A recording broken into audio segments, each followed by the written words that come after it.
historic match. We've never seen a Player of the Year playoff before. This was a showdown for the ages. Two just great players. And then when he caught me, it felt so bad. I called my dad. I was really shooken up. And my dad just said, this is gonna be history. I mean, he was so wise at the time. He's like, this is gonna be part of history. You're gonna be doing something that's never been done before, and you can still win it. It's not like you've lost. And that really got me through the weekend and got me back home. I'm Brad Nelson. I grew up in North Dakota, but now I live in Roanoke, Virginia. I work for Star City Games and travel the world playing Magic the Gathering. For about 6 months in 2010, I didn't lose a match. I won so much that I thought you could just will it. So much that I top 8'd 5 competitive tournaments in a row, 2 Pro Tours, 2 Grand Prix and a Nationals. I accumulated so many points that I was in a huge lead going into Worlds. But a man, a myth, a legend, Guillaume Matignon, ended up accumulating points from the team portion of the tournament along with winning Worlds.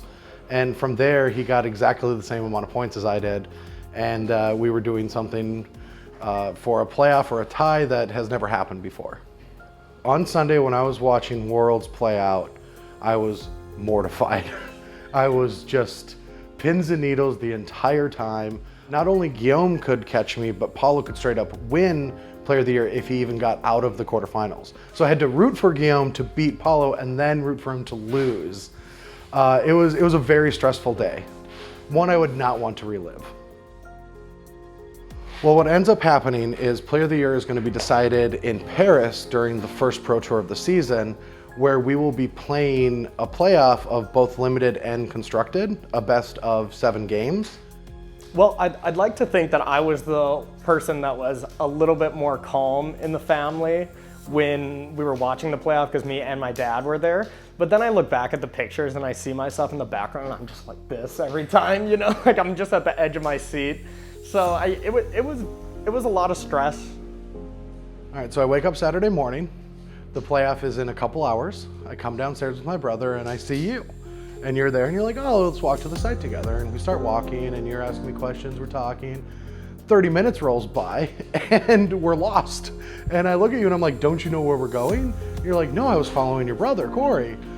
And I'm like, you never follow Corey, you never follow him anywhere.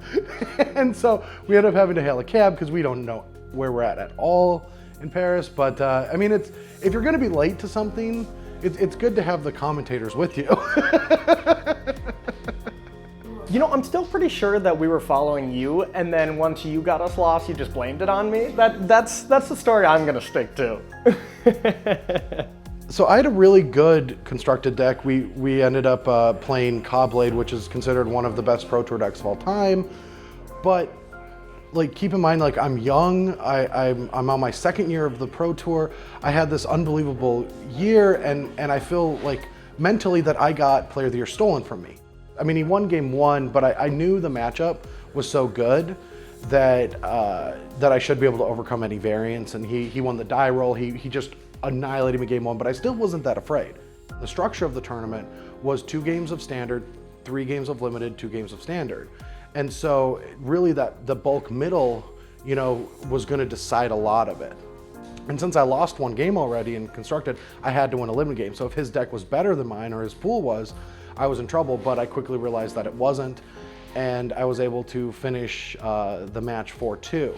But it was a long, grueling one. I mean, because I thought I could lose something, I was very stoic and very intense the whole match, and Guillaume was just having fun. And if I could look back at one thing, like I wish I could have like shared in some of the enjoyment of the moment. But to me, it was so high pressure.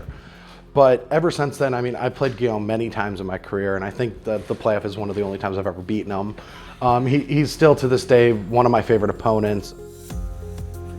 The feeling of winning the playoff was euphoric. It was like a weight was lifted. I had my dad and my stepmom and my brother there, a lot of teammates.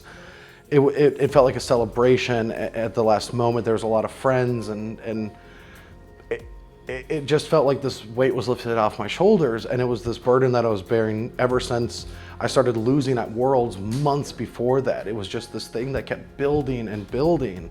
but it's just this like surreal thing that I still can't really put into words.